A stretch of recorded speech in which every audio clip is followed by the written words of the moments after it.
Hello to everyone. तो देखिएगा, आज फिर हम आपके लिए एक फिजिक्स का इम्पोर्टेंट टॉपिक लेके आए हैं, डायमेंशनल एनालिसिस।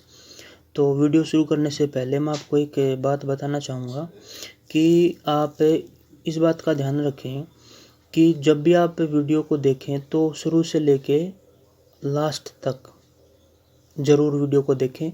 उससे ये होगा कि जो भी कंसेप्ट है आपका पूरा, वो आपको अच्छे से समझ में आएगा। अगर आप बीच से वीडियो को स्किप कर देते हैं तो फिर आपको वो वीडियो अच्छे से समझ में नहीं आ पाता, कंसेप्ट पूरा समझ में नहीं आ पाएगा। अब आप जानते हैं कि जो स्टडी है वो स्टडी ऐसा कोई खेल नहीं है कि जिसमें आप जल्दी से गए, आपने बस बीच बीच से देखा, हर चीज़ आपको समझ में आ जाएगी। चीज़ें आपको सभी तभी समझ में आएंगी जब आप अपने मन को सभी कामों से हटा के केवल समझने में ध्यान देंगे, कंसेप्ट को समझेंगे। तो वीडियो को शुरू से लेकर अंत तक पूरा देखिए ताकि आप अच्छे से चीज़ों को समझ पाएँ। तो देखिएगा, सबसे पहले हम यहाँ पे डायमेंशनल एनालिसिस के बारे में बात कर रहे हैं। डायमेंशनल एनालिसिस प्रीवियस लेक्चर में भी मैंने आपको बताया था कि कोई भी फिजिकल क्वांटिटी हमारे पास हो तो उसको उसकी बेसिक यूनिट्स में, किसी भी फिजिकल क्वांटिटी को उसकी बेसिक यूनिट में शो करना ही आपका डायमेंशनल एनालिसिस होगा। तो देखिएगा, अब इसको कैसे यहाँ पे हम समझेंगे। मैं अब यहाँ पे सबसे पहले आपको वेलोसिटी से समझाना चाहूँगा। तो वेलोसिटी जो है वो हमारे पास डिस्प्लेसमेंट डिवाइडेड बाई टाइम होगा। ये फार्मूला है हमारे पास कि वेलोसिटी को एक्सप्रेस करते हैं हम डिस्प्लेसमेंट और टाइम में। अब देखिएगा, फिर यहाँ पे चीज़ आ गई कि डिस्प्लेसमेंट क्या है। देखिएगा, डिस्प्लेसमेंट दो पॉइंट के बीच की शॉर्टेस्ट डिस्टेंस को बोला जाता है। देखिएगा, ये एक डायग्राम है, इसमें मैंने बताया कि आप ए पॉइंट है हमारे पास, ए से चलना शुरू करते हैं और बी पे जाएंगे, और बी से फिर चल के आप सी पे जाएंगे। तो जब आप आपने ए से शुरू किया और आप सी तक गए, लेकिन आपका पाथ कुछ अलग है। पहले आप बी पे गए, फिर सी से गए। तो ये जो ए से बी गए और बी से सी गए, ये जो पाथ है इसको बोलेंगे आप डिस्टेंस। लेकिन अगर आप डायरेक्ट ही सी पे पहुंच जाए ए से, आपको ये वाला पाथ चूज ना करना हो, यानी कि आप ए से सी डायरेक्ट चले जाएं, तो आपने देखा कि ए से सी तक जाने का सबसे छोटा रास्ता कौन सा है? ए को सी से मिला दो, तो यही तो सबसे छोटा रास्ता होगा। तो ये जो ए से सी का जो सबसे छोटा रास्ता है, जो शॉर्टेस्ट पाथ है, इसी को हम बोलते हैं डिस्प्लेसमेंट। और एक ये वेक्टर क्वांटिटी है, क्योंकि हमें पता है कि हमें किस तरफ जाना है। ए से सी एक पार्टिकुलर डायरेक्शन हमारे पास होगी, जबकि ए से बी गए, बी से सी गए, तो एक पार्टिकुलर डायरेक्शन नहीं थी, डायरेक्शन हमें चेंज करनी पड़ी। तो ए से सी बी से होते हुए जाएंगे तो डिस्टेंस होगी, जबकि अगर डायरेक्ट आप ए से सी जाएंगे तो आपका डिस्प्लेसमेंट होगा।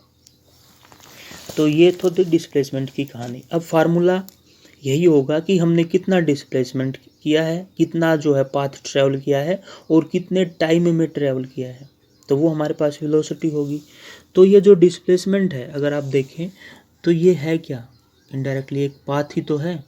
ए से सी एक पाथ ही तो है। पाथ का मतलब कोई ना कोई लेंथ है। तो हम लिख सकते हैं कि जो डिस्प्लेसमेंट है वो हमारे पास एक लेंथ की फॉर्म में है, डिवाइडेड बाई टाइम। तो देखिएगा, जो इसका मतलब यहाँ पे मास इंक्लूड ही नहीं है, इसका मतलब मास इंक्लूड नहीं है, तो वहाँ पे हम m की पावर 0 कर देंगे। अब लेंथ है, यहाँ पे पावर 1 है, तो इसकी पावर 1 कर देंगे, l की पावर। और देखिएगा, t यहाँ पे डिवाइड में है, तो आप छोटी क्लासेस जब पढ़ते आ रहे हैं कि यहाँ पे t है, इसकी पावर 1 तो है ही, जो कि इनविजिबल है, जैसे l की पावर 1 है जो इनविजिबल है।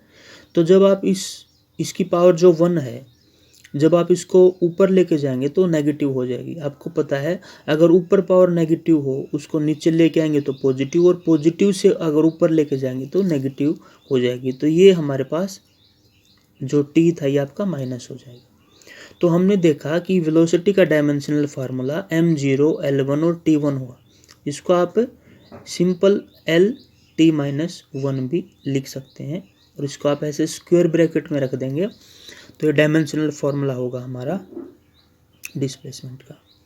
तो देखिएगा, वेलोसिटी का डायमेंशनल फार्मूला हुआ m0 l1 और t-1। m की पावर 0, तो आप इसको यहाँ से नेगलेक्ट करते हुए l t-1 भी लिख सकते हैं। इसी तरीके से अगर मैं बात करूं जैसे एक्सेलरेशन की अगर मैं बात करूं तो आप सभी जानते हैं जो एक्सेलरेशन है उसका जो फॉर्मूला है हमारे पास, एक्सेलरेशन होगा क्या। एक्सेलरेशन एक्चुअली में जैसे मान लीजिए आप गाड़ी चलाते हैं, अपनी कार ड्राइव कर रहे हैं, तो जब आप अपनी कार को ड्राइव करेंगे तो क्या होगा कि कभी तो जैसे आप गाड़ी शुरू करेंगे तो उस टाइम तो बिल्कुल रेस्ट में होंगे। जैसे जैसे आप अपनी वेलोसिटी को इंक्रीज करते जाएंगे, स्पीड को इंक्रीज करते जाएंगे, तो आप ये देखेंगे कि गाड़ी शुरू में 10 किलोमीटर पर आवर पे थी, फिर 20 किलोमीटर पे, फिर 30 किलोमीटर पे, 40 किलोमीटर पे, 50 पे, 60 पे, 70 पे, ऐसे ही उसकी स्पीड जो है ना बढ़ती जा रही है। तो इसका मतलब यहाँ पे चेंज हो रहा है कुछ। क्या चेंज हो रहा है वो हम वेलोसिटी बोलेंगे कि उसकी वेलोसिटी चेंज हो रही है। और वो जो वेलोसिटी चेंज हो रही है वो आपका टाइम के रिस्पेक्ट में चेंज हो रही है। तो एक्सेलरेशन का जो फॉर्मूला होगा उसको हम बोल देंगे वेलोसिटी डिवाइडेड बाय टाइम। अब देखिएगा ये इसका फॉर्मूला है, यानी कि एक्सेलरेशन एक फिजिकल क्वांटिटी है, उस फिजिकल क्वांटिटी को हमने एक्सप्रेस किया है वेलोसिटी और टाइम की फॉर्म में। अब देखिएगा जो वेलोसिटी है उसका डायमेंशनल फार्मूला अभी हमने आपको पहले ही बताया था। ये देखिएगा ये हमारे पास आपका डायमेंशनल फार्मूला था, ये रहा आपका डायमेंशनल फार्मूला एक्सेलरेशन के लिए। तो सॉरी, ये आपका डायमेंशनल फार्मूला था वेलोसिटी के लिए। तो अब एक्सेलरेशन का निकालना है तो वेलोसिटी अपॉन टाइम। तो देखिएगा सबसे पहले वेलोसिटी का डायमेंशनल फार्मूला लिखेंगे L1 t-1। देखिएगा आप कंफ्यूज मत होइएगा, यहाँ पे आप L की पावर 1 दिखा भी सकते हैं, नहीं भी दिखा सकते, ज़रूरी नहीं है, क्योंकि वो जो पावर होगी वो हमेशा 1 होगी ही, तो वो इनविजिबल भी पावर है। लेकिन अगर माइनस है तो वो आपको ज़रूर दिखानी पड़ेगी, क्योंकि -1 इनविजिबल नहीं होता, +1 है वो इनविजिबल होता है। क्योंकि अगर L की पावर 1 देखें तो वो 1 ही होगी, जबकि T की पावर -1 1 अपॉन T होगी, डिवाइडेड बाई अगर यहाँ पे मैं टाइम का डायमेंशनल फार्मूला लिखूँ तो वो T होगा। तो देखिएगा जब आप यहाँ पे इसको सोल्व करेंगे तो L की पावर 1 तो है ही, ये T की पावर -1 ऊपर है, और ये जो T है नीचे से ऊपर जाएगा तो वापस इसकी पावर यहाँ। तो देखिएगा यहाँ पे जो डायमेंशनल फार्मूला होगा वो L1 T की पावर -1 और T की पावर -1। अब देखिएगा जब बेस सेम हो, इन दोनों के बेस सेम है, T है, तो पावर हमारी एडअप हो जाती है। तो हम यहाँ पे लिख सकते हैं L की पावर 1, बेस सेम है और पावर जोड़ेंगे तो -1 × -1 माइनस का 2। तो डायमेंशनल फार्मूला हमारा हो जाएगा LT-2। तो ये हमारा डायमेंशनल फार्मूला होगा आपका एक्सेलरेशन के लिए। इसी तरीके से अगर आप डायमेंशनल फार्मूला निकालना चाहें, यहाँ पे मान लीजिए आपको बोल देता वो एक्सेलरेशन ड्यू टू ग्रेविटी का निकालिए, तो देखिएगा acceleration due to gravity g होगा, उसका क्या फार्मूला होगा। अब देखिए कोई भी फिजिकल क्वांटिटी है तो आप उसको सबसे पहले आपको ये पता होना ज़रूरी कि ग्रेविटी है क्या। एक्चुअली में देखिएगा जब मान लीजिए हमने कोई बॉल थी उसको ऊपर की तरफ फेंका तो वो बॉल वापस क्या होगी, अर्थ पे वापस आएगी। ये मान लीजिए हमारी अर्थ है तो ये बॉल वापस अर्थ पे आएगी। तो हम देखते हैं कि ये बॉल जैसे जैसे अर्थ की तरफ वापस आएगी वैसे वैसे इसकी वेलोसिटी इंक्रीज होती रहेगी। यानी कि जब ये बॉल यहाँ पर होगी, इस पॉइंट पे होगी, तो इसकी वेलोसिटी थोड़ी सी कम होगी, यहाँ पे आएगी तो और ज़्यादा होगी, यहाँ पे आएगी तो और ज़्यादा, यहाँ पे आएगी तो और ज़्यादा, मीन्स इसकी वेलोसिटी बढ़ती रहेगी। जैसे जैसे अर्थ के करीब आएगी वैसे वैसे इसकी वेलोसिटी बढ़ती रहेगी। तो क्या चेंज हो रहा है यहाँ पे देखिएगा, जी मैंने लिखा है यहाँ पे एक्सेलरेशन ड्यू टू ग्रेविटी, जिसकी वैल्यू आप जानते हैं 9.8 मीटर पर सेकंड स्क्वायर होती है। छोटी क्लासेज में आपने 9th क्लास में इसको ज़रूर अच्छे से पढ़ा होगा। तो यहाँ पे हमने देखा एक्सेलरेशन ड्यू टू ग्रेविटी में क्या चेंज हो रहा है, वेलोसिटी ही तो चेंज हो रही है, क्योंकि जैसे जैसे अर्थ की तरफ आते जाएंगे वैसे वैसे वेलोसिटी बढ़ती जा रही है, डिवाइडेड बाई टाइम। तो वेलोसिटी पर unit time acceleration due to gravity होगा। अभी वेलोसिटी का डायमेंशनल फार्मूला आप देखिएगा, वेलोसिटी का डायमेंशनल फार्मूला हमने लिखा था LT-1। तो फिर से लिख देंगे LT-1 ये आपके पास वेलोसिटी का डायमेंशनल फार्मूला है डिवाइडेड बाय टाइम। तो फिर से जब हम इसको लिखेंगे तो ये हो जाएगा L_t-2। तो आपने देखा किस तरीके से हमने यहाँ पे एक्सेलरेशन ड्यू टू ग्रेविटी का डायमेंशनल फार्मूला लिखा। आप मास को इंक्लूड करना चाहे तो लिख सकते हैं, लेकिन मास एक्चुअली में यहाँ पे है ही नहीं, तो उसकी पावर 0 ही रहेगी, m0 L1t-2। देखिएगा आप ऐसे लिखना चाहे ऐसे लिख सकते हैं, ऐसे लिखना चाहे ऐसे लिख सकते हैं, ये दोनों ही सही हैं। उसके बाद हम बात करेंगे कुछ और फिजिकल क्वांटिटीज़ की। जैसे मान लीजिए आपको लिखना हो प्रेशर का, आपसे पूछ लिया जाए कि बताइए प्रेशर का डायमेंशनल फार्मूला क्या होगा। तो प्रेशर का डायमेंशनल फार्मूला देखिएगा, प्रेशर का डायमेंशनल पहले तो देखिए प्रेशर है क्या, प्रेशर होता है force per unit area. Force per unit area जो है वो आपका प्रेशर है यहाँ पे।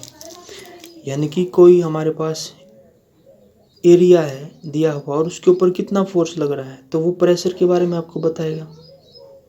जैसे मान लीजिए कि हमारे पास आप ये मान लीजिए दो हमारे पास स्क्रूज हैं। एक स्क्रू का शेप कुछ ऐसे है, जो नट होते हैं हमारे पास जो कि फास्टनिंग प्रोसेस में काम आते हैं। ये हमारे पास मान लीजिए कोई ऐसे नट है जो हम किसी भी चीज़ को टाइट करने के काम आती है। ये नट है एक ऐसी शेप का है, और एक दूसरा नट है हमारे पास वो कुछ ऐसी शेप का है। अब देखिएगा अगर मैं इन दोनों के ऊपर फोर्स की वैल्यू सेम रखूं, मान लीजिए इसके ऊपर भी लगने वाला जो फोर्स है वो 20 न्यूटन है, और ये जो दूसरा मेरे पास नट है इसके ऊपर लगने वाला फोर्स भी मेरे पास मान लीजिए 20 न्यूटन है। दोनों के ऊपर फोर्स मैंने सेम लगाया, लेकिन देखिएगा अब यहाँ पे डिफरेंस ये है, देखिएगा ये जो एरिया है मान लीजिए इस ऑब्जेक्ट के ऊपर ये भी एक नट है, ये भी एक नट है, इन दोनों के ऊपर मैंने जो फोर्स है उसकी वैल्यू सेम लगाई, लेकिन देखिएगा एरिया दोनों का अलग अलग है। अब इसका एरिया ज़्यादा है तो मतलब ये जो नट प्रेशर अप्लाई करेगा वो कम होगा, जबकि इसका एरिया कम है। तो देखिएगा कौन सा ऑब्जेक्ट जो है ज़्यादा प्रेशर लगाएगा। देखिएगा फोर्स लगने वाला दोनों के ऊपर सेम है, इसके ऊपर भी 20 न्यूटन है, इसके ऊपर भी 20 न्यूटन।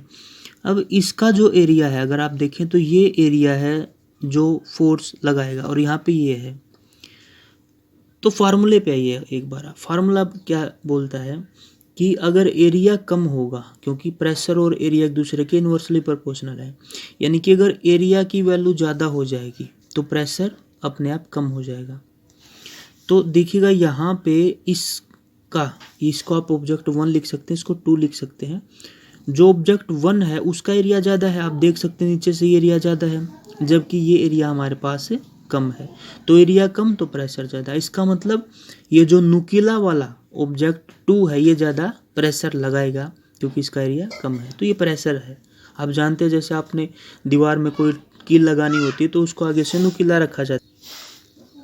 कील को नुकीले रखने का जो है पर्पज़ यही है ताकि वो जो कील है उससे जो प्रेशर वो ज़्यादा लगे, ताकि तभी उसके एरिया को कम रखा जाता है।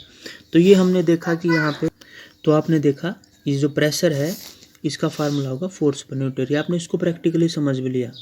अब जो अगला जो कंसेप्ट है, तो अगला जो कंसेप्ट है वो ये है कि यहाँ पे इसका डायमेंशनल फार्मूला क्या होगा। तो इसको लिखते हैं हम, डायमेंशनल फार्मूला को लिखना तो P is equal to force का डायमेंशनल फार्मूला।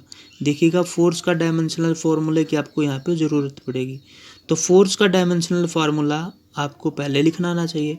फोर्स का डायमेंशनल फार्मूला आएगा हमारे पास मास इंटू एक्सेलरेशन से।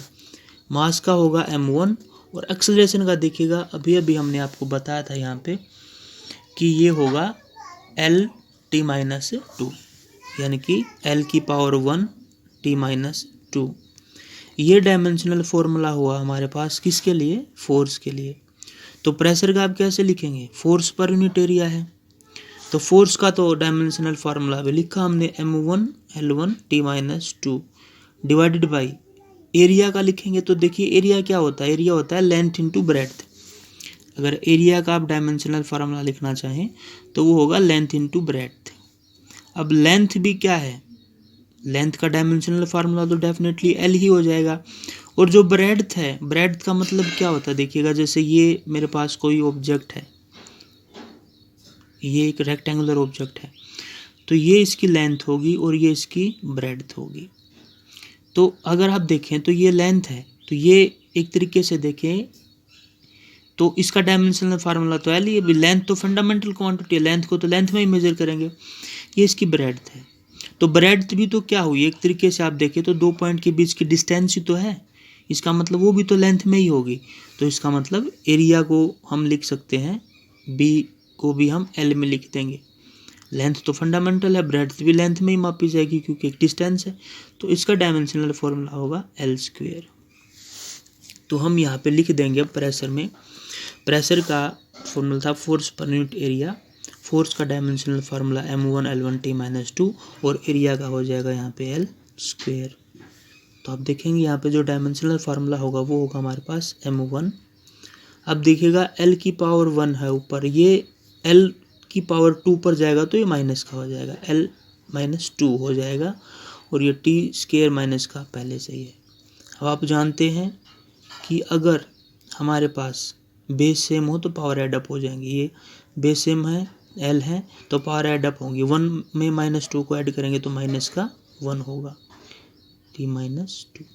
तो m की पावर 1, l की पावर -1 और t की पावर -2, ये हमारे पास आपका डायमेंशनल फॉर्मूला होगा प्रेशर के लिए। तो इस तरीके से हमने देखा